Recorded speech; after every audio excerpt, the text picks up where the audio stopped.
Okay. The tension is building. We've just gone live.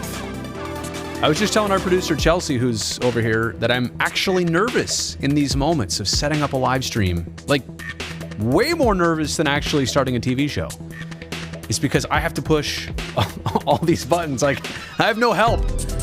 I'm all by myself here. Anyway, you don't want to hear about that. You just want to hear me start the show. So, let's go. Broadcasting live and worldwide. Here's Brody Brazil.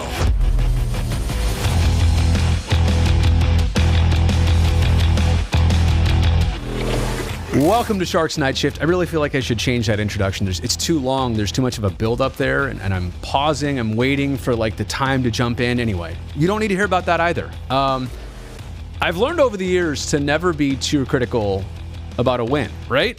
If you came there to beat the other team, and you did, what more can you say about it? I mean, at the end of the night, the end of the game, as you recollect everything that happened, there's nothing more to say than you either won or you lost. Or I guess back in the day, you would tie. But the Sharks tonight got what they wanted out of Buffalo. It's just the way it played out maybe wasn't as satisfying enough or as convincing enough as we had all hoped, and as it looked like the game started out like it was going to play out. You scored 3 goals, 4 minutes and 57 seconds apart. You dominate the first period, and in your mind, it's like, all right, you'll probably add another one in the second. You go up 4-0, and maybe they'll get one, but you'll get a later one. It'll be 5-1 by the end of the night. Instead, those 3 that the Sharks got were all they got. Buffalo scored in the second period. They scored again in the third period. They outshot the Sharks 22-5 in the third period. Made it a little too interesting, made it, dare I say, a little bit too uncomfortable for Team Teal. And look, had they scored at the end there, either after the power play with the extra attacker or whatnot, I mean, those 3 goals in the first period, they really don't mean anything. Because at the time, right, going through the game in real time, very encouraged by 3 goals, and all of a sudden, in back-to-back-to-back fashion, and the way that the Sharks got him, I think a little bit of hard work, a little bit of puck luck, but, that was kind of the role that you were hoping that this team could get out to in this game, could maintain in this game. I know the Sharks were the better team in the first period. If you're going to call the second period a toss-up, that's fine. I think it could go either way. But the third period, I think the Sabres were probably the better team out there. Fortunately, the Sharks buried them enough in the first where it was not an issue. Tonight was game 35 on the season. Going back to the last, couple weeks, if you want to say that. I mean, before the Christmas break, there were some uncertainties. Certainly since the Christmas break in 5 games. And, the 4 prior to tonight, I think there were varying results, but varying efforts and various satisfaction factors. Tonight, again, probably enough to keep you happy about the win, and it may not be, the big statement you wanted them to make, but it was a step in the right direction. But looking at this team lately, I think unraveling is probably the best description. It's been the thing I've heard most about. People were worried that this was the point in the season, approaching the halfway mark, that the team kind of ran out of gas, ran out of breath, and unraveling would start to happen. And then it's hard to get it back, right? With injuries and COVID protocols and, attitudes of players and the way things go, right? You lose a couple of those one-sided games, all of a sudden, you'll lose it. You lose your momentum, you lose your role, and halfway through the year, once you lose it, it's really, really hard to get back. Tonight definitely goes a step in the right direction of making sure that things don't unravel any farther. So I think that's probably the best way to say it. Convincing enough? Probably. Was there room for more? Yeah, definitely. The Sharks, again, and this has been an issue for them all season long. As good as they are as a shot-blocking team, like they lead the league in that category, they had been a pretty good penalty-killing team most of the season. An area that they struggle is drawing penalties. They were on the power play once tonight. And you put Buffalo on it twice in the third period alone, you give them that opportunity for momentum. And whether you believe, and some people do, that it's an officials thing, I don't, or whether you believe that the Sharks just are not doing enough to create those penalty opportunities, those power play opportunities, I think that's it. They simply have to gain that opportunity more. Because if you're not gaining it and then you're not taking advantage of it, certainly other teams are. And that's a different, special teams are a subtle difference maker in games. And for the Sharks to not have opportunities among the fewest in the league, I think that's worth noting. How could I skip the lead here? This is amazing. I forgot to mention this. And Chelsea knows we said it on TV. This was the Sharks' 4th win in Buffalo since 91. And how many games is that? I don't know. I think it's in the 20s or 30s. And the Sharks didn't play there every year, right? Back in the day, they would play there every couple years, and the schedule was different. In the last decade, you've gone to every NHL stop in the league every year. You play one home and one road game at the minimum against every other team. So they've gathered a bunch more games against Buffalo recently. But the fact that they went like 12 games in a row through the mid-2000s, even into the early 2010s, I mean, Buffalo has always been a haunted place for the San Jose Sharks, whether they were good Sabres teams or really bad Sabres teams. They've always had some curse in upstate New York. But 4th ever win tonight in team history in Buffalo, as weird as that is that I'm saying that. Adin Hill, it was good to see him back in action. Hadn't started a game since the 16th of December, as Brownie pointed out, last year, but also only his second start since the 9th. So to get back in there, to get the result, I think those were satisfying on both extents for him. And also the fact that, if you're Buffalo, you gave up 3 goals quick like that. That was basically the dagger of your night. Adin Hill was a pretty solid and steady performer tonight. Gave up one in the second, gave up a late one in the third on the power play. It was a 2 or fewer game tonight for the Sharks. So as I go back to, should we be critical of this loss? Of this win? How did I say that? It almost felt like a loss. Should we be critical of this win or not? I mean, if I would have told you 3 hours ago, hey, 2 or fewer and the Sharks win tonight, are you happy? I would have said, of course. But it's just the way tonight played out, I think, is the after the fact part of it. I just dropped my pen, so I'm going to put on this camera and show you that I'm just reaching down here to grab my pen because I didn't want you to think something fishy was happening or like I'm keeling over or anything like that. Oh, shoot, you don't need to see that. I pulled up the live chat here, so I want to interact now. And honestly, I don't have much more than that tonight. Sharks score the first 3. Buffalo gets the last 2. Pretty simple game to digest. But I want to hear what you guys are saying. Hello, Felix. Hello, Caker Girl. To your point, could have been better in the second and third periods, but the first period was good. And you know what? It was good enough. I always like the way Maddie enters the live chat here. Tips the cap. Maddie's a cap tipper with a comment. Good evening. Good evening to you too. Brandon says, had low expectations because of the last 2 games and seeing Hill play, but it's nice to be back in the dub column. I would have to agree. And that's the thing, right? Like, based on where the Sharks had been, you knew tonight in Buffalo was an opponent that was there for the taking, but you just look, if we were doing this show and the Sharks had won 5-1 right now, there'd probably be a lot more optimism to go with this win. It was just enough. It was by the slimmest of margins. So I'm not going to complain a whole lot, but I want to keep it in perspective.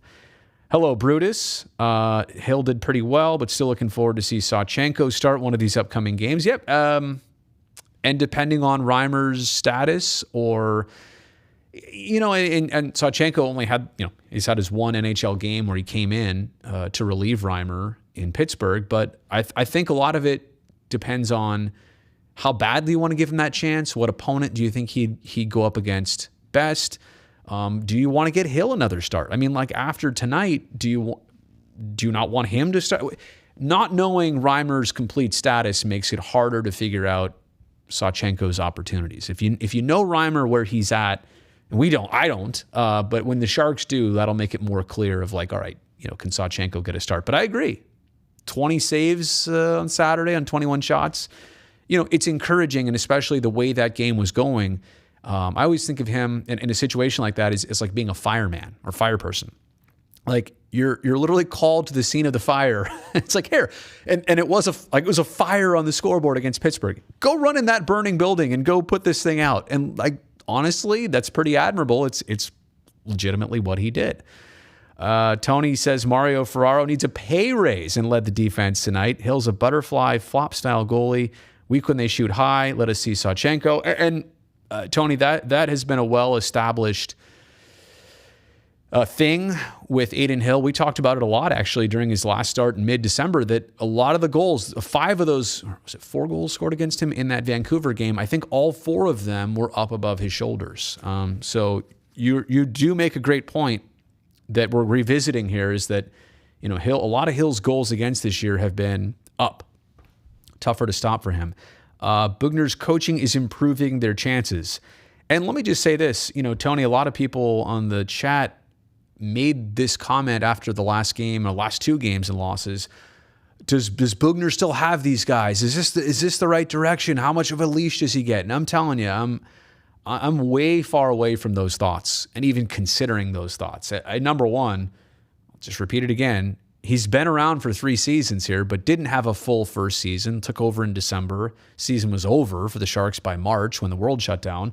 Last year, 56 games against only your own division and tons of protocols and challenges. And internally, the team was kind of a mess too. I just think he has sorted out so many issues for this team. Let's see how far, now that he's kind of got the base, how far can he build on top of it? So just want to say that. Andrew, hello. I always love this. See, my favorite thing about live streaming, when people like Andrew check in and tell me they're watching from Japan right now. I'm here in San Francisco. It's a Thursday night, 7 p.m., 7:18, and you're watching tomorrow afternoon already in Japan. What's Friday like? What's my Friday going to be like, Andrew? If you know. Audio was out for a minute. Whoa, video is out for a minute. I just hit fade to black. Interesting. Did the audio just go out? I didn't hear it. I didn't notice it. But if it did, I apologize. I don't know when that was. All right. I missed a bunch of comments here. Hello from dinner time in the USA. A little bit more closer to home. Andrew, I really love Shimek playing physical, several big hits. Love the one on Tage Thompson. Honestly, when Shimek is doing his thing, he's laying the body. Almost, I don't think I've ever made this comparison before. Redeem Shimek, Douglas Murray. Now, Cranky's an even bigger boy than Shimek is. So, and you could tell Cranky would play with that purpose. And I think Shimek still with the puck, like, that's the thing. You don't want to say, well, all you are is a big body out there. I think Shimek can do things with the puck. He's responsible too. And not that Dougie wasn't, but, Douglas Murray's whole thing was, I'm going to hit you. Shimek started his NHL career with the Sharks that way, then kind of tailed off and some injuries. And that Sam Bennett hit a couple years ago on New Year's Eve. Honestly, the first of and didn't Marchessault hit him? Was that last year up high? Shimek has gone through the ringer physically, so I hope he can bring that element to his game. And I don't know if it's a great comparison or not, but maybe it's the ideal comparison would be to play like Cranky, play like Douglas Murray. All right, let's see what else we have here. Felt like the Arizona game, Sharks really had the capability to blow out Buffalo with a 3-0 start, but they made it difficult on themselves. They won a game they were supposed to, and that's good. And yeah, that's probably it at the end of the day, right? Just to be realistic with it. Maddie, they need to increase their ice bath budget after those PKs. A lot of guys putting their bodies on the line. One of the best shot blocking teams in the NHL. Barely held on to victory from the jaws of defeat. Lucky enough that Buffalo is about as depleted as we are. T-Money, you really want me to go back to the NBC intro, huh? Like you really? Let's see if I can play it for you here. You want this, don't you? You don't like this for some reason. Broadcasting live and world. Come on, that sounds pretty good, right? Listen to this. Broadcasting live and worldwide. Well, granted, I hear this all the time, but you want me to go back to the NBC intro? All right, I'll think about it. Old theme. All right, so you guys, you want the old theme. All right, I'll think about it. Shimek had the most hits out of anybody, 6, more than half of Buffalo's total hits. And let me just say, the hit stat in the NHL, arbitrary.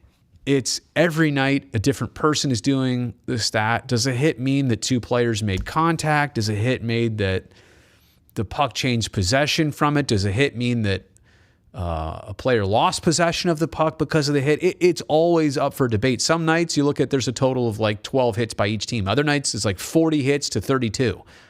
So, and granted, some games are like that, some aren't, but it's not like shots. Shots are pretty black and white. Was it on the 4x6 or not? Hits are, there's a lot of gray area. But I think what you're saying, and to this point, when a guy has 6 and that's more than half of the other team, he was a factor. He was noticeable, and I totally agree. Brutus got Sharks post-game vibes. No. See, I've got that whole song on here too. See if you... What do you want? I've got everything. I could also... Ooh, do you hear that? I could do that. Yeah, getting too carried away here. Even Chelsea, she can't hear this. She doesn't have headphones, and she's like, stop, enough.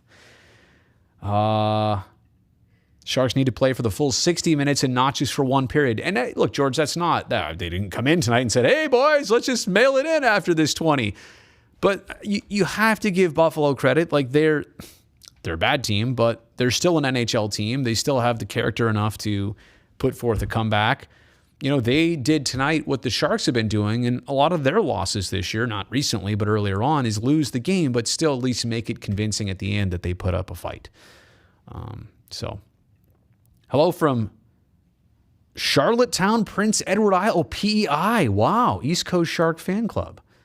Tony, that's where you're at? You are on PEI hitting me up? That's awesome. So it's funny, aren't you guys like 3.5 hours ahead? Or you're like a half hour ahead? Or is it 4.5 hours? Is it like 11:30? No, midnight? Anyway. Ivan, why do I not love the SM7B? Are we talking microphones here? That's a different video on my channel. I like this one. This is the 416. This is the one I use here. Even if they get power plays, they don't even shoot. So, Andrew, and it's a great point. There's 2 issues with the Sharks. Their power play this year has gone through some struggles, but if you're not on it frequently enough, you don't actually get to develop it. It doesn't get to have chemistry. When literally tonight you had 2 minutes of 5-on-4 play. 2 minutes. I mean, Buffalo had 3 chances. That should be typical for what the Sharks get on power plays per game, those chances. But it just seems like this season, 1, 2 trips on the PP, that's it. Honestly. And it's a rarity that they get 3, 4, or 5. So you got to deserve them. You got to earn them. Caker Girl, they slowed down, kind of went to cruise control. Do I think Sawchenko will get a start for the Sharks? Sorry, I covered that before, and I just think, again, it depends really on Reimer's status. You know Hill deserves some chances in there, some looks, some opportunities, and I'm not going to take that away from him. So, Hill needs to be a priority to get him playing and keep him going, especially if he can build on this. But if you know that, Reimer's going to be out for an extended period, definitely get Sawchenko in there because he deserves it as well, too.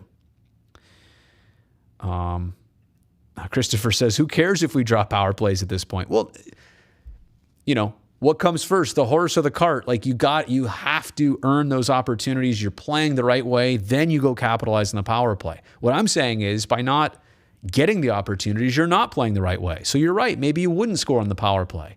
But if you play well enough to earn them, you're going to play well enough on the power play to actually convert on them.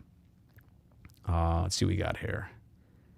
Maddie, I've noticed 2 common themes with games working really hard through the first period, plus a half, pulling back and almost losing or chasing a loss the whole game, getting it together but too late. Yeah, all those things you mentioned right there, are calling cards. And look, we're 35 games into this season, so I don't think it's a stretch to say at all that like this is who the Sharks are, for better in a lot of ways, but sometimes for worse. They've established characteristics, and we're going to see a lot more of this stuff in the second half of the season. Ooh, that brings up a whole side tangent here. Let me just finish this. Those themes that you mentioned, so don't be surprised when they have a couple more, statement wins, but also statement losses.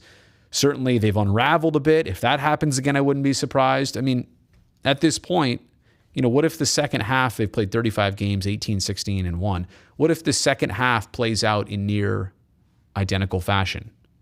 Then you can pretty much see that they're a point per game team, and they're going to finish around 80 something points. Is that going to get them in the playoffs? At this rate, no, probably not. So, okay, the second half of the season. Technically right now, this schedule is out for all the teams, but realistically, I can't see in any way that they'll play those out because they need to make up so many games for so many different teams, especially those in Canada. They are postponing them literally by the day because different provincial restrictions. You can't have certain amount of fans or any fans at some games, and the NHL says they don't want to do that. Not to mention, you have so many teams that are still dealing with COVID issues, and when they get that shorthanded, even with taxi squads, or their taxi squad is not replenished, they just can't play games. I think Anaheim was in that situation even tonight as I do this. The bottom line is the NHL has a schedule, I guarantee right now, that they're working on for February and beyond. But the reason that I don't think any of us have seen it, we've expected it for a while, but we haven't seen it, is because they don't know the full extent of how bad this month of January is actually going to get. And I really think the NHL does not want to put out one revised schedule here in, mid-January, and then say, February 1st, we have another version. So now there's 3 different versions of a schedule floating around. The original that we started with from back in the summer, the revision of January, and then the revision of February. It's going to be so confusing for fans because these schedules are going to look so different than the original or even the second version. The third would be like, well, wait, what day do the Sharks play the Kings? Wait, is that game in LA? And what channel is it on? It's like the lines going in a blender. The schedule is going to go in a blender. I don't see how it can't. I mean, there are more than 100 games across the league to make up at this point, which does sound daunting, but it's, over time, over the 3-week Olympic break that they're going to now take advantage of, they can do this. They can make this up. It's just that the schedule is not going to be what it looks like right now, and they don't want to revise it twice. So I really think that they're trying to muscle through as much as they can here, mid-January or so, and then publish what's next. Now, the prior schedule had each team off for 3 weeks for the Olympic break. We know the Olympics are not happening. My prediction is that each team is going to get still about a week, maybe 10 days off, depending, but it's all not going to be at the same time, clearly. I think they'll stagger it. Some teams will get it early February. Some teams will get it late February. Some teams might even get it in March, short month, right? Of February. You can't have everybody off that long at the same time. So that's my expectation. So as much as we talk about the second half of the season for the Sharks or any other team, and we're, 6 games away from being done with the first half, this second half is going to be wild, not Minnesota. This second half is going to be wild because you don't know when and where and who and how. The chapter's going to be rewritten of the schedule. Do I think drastically? I mean, we know the games the Sharks have to make up. We know who they're going to have to play. It's just in what order, road trips, homestands. Are we going to play every other night? Are we going to have a lot of 3 games in 4-night spans? So a lot of it remains to be seen, but expect the schedule to change drastically soon. Okay, sorry. That was a huge tangent. That's going to be a separate video I'll publish on the channel, but wanted everybody to know about that. Any word on LeBanc? Last I heard, it was quite some time he was going to be out, so I don't know that there's any specific update. Chelsea, how could you be sitting here? When did you make this comment that Brownie's bolo tie was the reason for tonight's win? Did you really want to say that? Yeah. You really wanted to say that. Do you subscribe to the channel, by the way? Yes, I do. Okay, good. Oh, yeah, you know what? That's right. To make a comment, you have to subscribe. I definitely implemented that. I've been subscribed. Who does this? Who sits over there and then comments while I'm live streaming? Who does that? It's pretty funny. I recognize it too because, you know, it's like, I mean, I pay attention to the names. I'm trying to. And honestly, who would the Sharks hire for a new head coach? Well, look, Felix, again, you make a great point too. Like, I think you're adding to my sentiment. Like, if you were going to do something, what's so smart to do right now? But I don't even think, you know, making a change is the smart move. Do the Fox Sports theme, maybe ESPN. I don't promote the other networks. I'm a company guy. You know, I rock the Peacock, and that's it. So there you go. The hit counter, here's a thud, and throws a dart at a board of teams and players. Yeah, it is kind of like that. Well, again, it's up for interpretation, right? So I do believe they have diligent people working on it. It's just what I call a hit is what something different than they call a hit. What they saw, you know. Andrew, upper body injury from, oh, gosh, I didn't even put these comments on the screen. What an idiot I am. Upper body injury from what we understand. We thought it was a shot he took the other day. Hopefully it's something minor and a tweak. So Chelsea does that, Brody? Well, what? Oh, Chelsea does that. Oh, I see. Did not understand. Okay. Didn't understand the comment there or the context. Chelsea is a delight. Bring her more. Well, there you go. I didn't know she was coming up. Otherwise I would have had the mic set up for her too. So I didn't tell you. She didn't tell me. I got a sneak attack. Ferraro comes back and we win. I don't think that's a coincidence. And I'll tell you this, Mario Ferraro, his presence on the ice, important, imperative, no doubt. He's become that type of player for this team. But equal to it is in the room, attitude, presence, all that stuff that's, not always seen by everybody in the media or fans, but inside that room how much he is, is part of the glue. He's the glue, part of the glue that holds this team together and gets them going. Let's see here. Paging Chelsea for her Twitter handle if she has a Twitter. That's right. Do you want to? You have a Twitter? I have a Twitter. I don't tweet. She doesn't tweet. I just retweet. She just retweets. They're asking for your Twitter handle. I follow Brody. She doesn't want to get. She just said she follows me. Join the club. Just kidding. Just kidding. I have Brody Brazil fan club. I'm not that way. There's a certain level of humor and off-camera voices that aren't mic'd up, says Maddie. So, all right. I think that's it. I'm gonna. We're getting off work relatively early tonight, 7:30 when I drive home. No traffic across the bridge, so I think we've done our work here tonight. Congratulations, Chelsea, for all of your contributions. Oh, wait, is that one? No, I'll play that one. Yeah. You guys like the NHL or the NBC on NHL theme? So, no, NHL on NBC theme. I'm losing it. Good thing this is the end of the night, right? Stuttering through all of our shows. So just to circle back, 35 games into the season, the Sharks are 18, 16, and 1. This road trip got off to a horrid start. The loss in Pittsburgh, the loss in Detroit, shorthanded goals. Oh. So tonight, a 2 or fewer win. Scored 3 goals in a quick span. So you struck first. You beat them up a little bit. All right, so you didn't finish the job entirely, but you did the job. I'm not going to complain too much. I'm going to leave it right there. Don't forget to subscribe to the channel. Thumbs up if you actually like this video. I want more people to see it. That'll help me do it. And yeah, that's it. I'll stream probably tomorrow, and I'll definitely see you on Saturday.